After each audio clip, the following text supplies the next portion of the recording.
Hello दोस्तों, मेरा नाम है स्नेहाशीष पाड़ी। आपको स्वागत करता हूँ इस वीडियो लेक्चर में।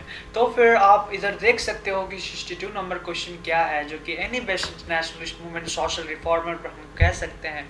उनके क्वेश्चन में या फिर उनके डिफरेंट कॉन्सेप्ट्स में हम इस का वीडियो में डिस्कस करेंगे उनका एक ही डिफरेंट इवेंट्स के बारे में इस वीडियो में हम डिस्कस करेंगे। तो फिर आप इधर देख सकते हो कि 4 इवेंट्स जो कि क्रोनोलॉजिकल ऑर्डर में मेंशन करने के लिए बोला है, मींस एक के बाद एक कौन सा इवेंट आया है। तो फिर इधर आपको एक्सप्लेनेशन मिलेगा, एडिशनल इन्फॉर्मेशन मिलेगा। अगर एडिशनल इन्फॉर्मेशन आपको चाहिए तो अंत तक जरूर देखना, ठीक है ना। तो फिर if you need additional information for this video then watch the video till the end. So without wasting time let me move to the question. एक ही समय मीन्स समय वेस्ट ना करके हम मूव हो जाते हैं क्वेश्चंस को। क्वेश्चंस क्या लिखा गया है या फिर स्टेटमेंट्स क्या लिखा गया है यूजुअली। तो पहला स्टेटमेंट है Annie Besant founded the central Hindu college eight Banaras.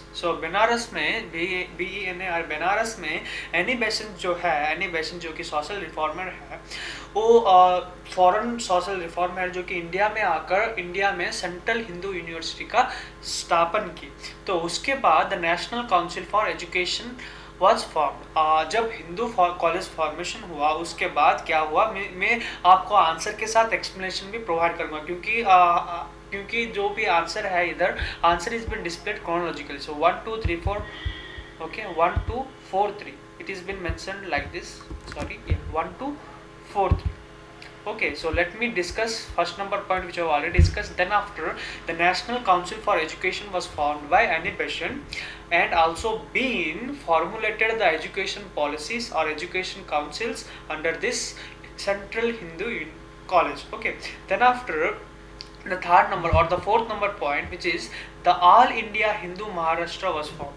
So after that, the All India Hindu Mahasabha was formed. Okay, event chronologically. Okay, then after what happened, BG Tilak, okay, Bal Gangadhar Tilak raised the Cryon calls Swaraj is my birthright and I shall have it. Okay, this is how the chronological follows in the modern history of India. Okay, why it has been there, why we need all these things, all these stuffs to be learned, because it gives a vital role in the considered following questions. सो ये क्या करता है, following statement को chronological order में formulate करने के लिए, event wise जो कि डेट वाइज फॉर्मुलेट करने के लिए हम इस क्वेश्चन का डिस्कस करना उतना ही जरूरी है। तो फिर अगर आप इधर देख सकते हो एक्सप्लेनेशन भी, you might have seen, you have the visualization of the explanation part here itself, that what is there in the explanation part. इधर explanation part में भी इधर मेंशन किया गया है कि एनी बेसेंट जो है, जो कि बनारस में 1898 में वो फॉर्म की थी, ठीक है, 1898 में फॉर्म की थी। क्या फॉर्म की थी, वो है बनारस या फिर सेंट्रल हिंदू यूनिवर्सिटी जो कि बनारस में स्थित है। उसके बाद the national council for education was formed, ठीक है। तो नेशनल काउंसिल कब फॉर्म हुआ था, वो है 1906 में फॉर्म हुआ था नेशनल काउंसिल। तो फिर से 1915 में क्या हुआ था, हिंदू महासभा का फॉर्म हुआ था। उसके बाद Swaraj is my birth right and I shall have it, जो कि बाल गंगाधर तिलक ने एक प्रण ली थी, उसका डेट कितना है, वो है 1916। सो मॉडर्निस्ट एंड एक्सट्रीमिस्ट, अगर आप मॉडर्न हिस्ट्री पढ़ोगे तो फिर आप जरूर पढ़ोगे मॉडर्निस्ट एंड एक्सट्रीमिस्ट। मॉडर्निस्ट का लीडर कौन है, एक्सट्रीमिस्ट का लीडर कौन है। और जब अंत में जब इंडिपेंडेंस चाहिए हमको 1947 में, जब वो दोनों कैसे मिल गए, वो सारा हम पढ़ेंगे। अगर आपको if you already read then it's well and good, if you haven't read then I will definitely provide the links as well as different videos in my channel itself. Okay, just you can stuff and you can buffer in the YouTube search button and you will get the answers. Okay, so this is how the explanation goes on. यही है explanation इस video में या फिर इस question का।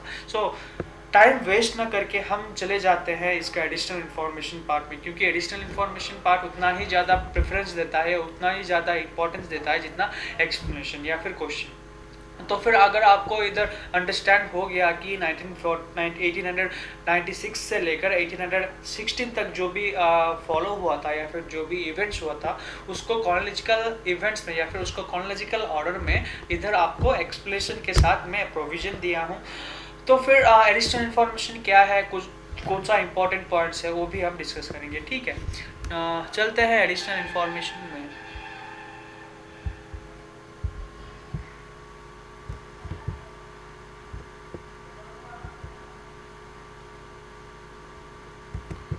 I really apologise क्योंकि इधर एडिशनल इंफॉर्मेशन नहीं है, so I really just apologize for the mistake I have done. इसका एडिशनल इंफॉर्मेशन उतना ही ज़रूरी नहीं है क्योंकि it has all the events right. इसका डेट वाइज को एक्सप्लेनेशन इसमें दिया गया है। Sorry for that. I really do not know whether my system has been whether my teammates have not provided the additional information for this question. So I really apologize for the mistake I have done. Okay, धन्यवाद video को अंत तक देखने के लिए।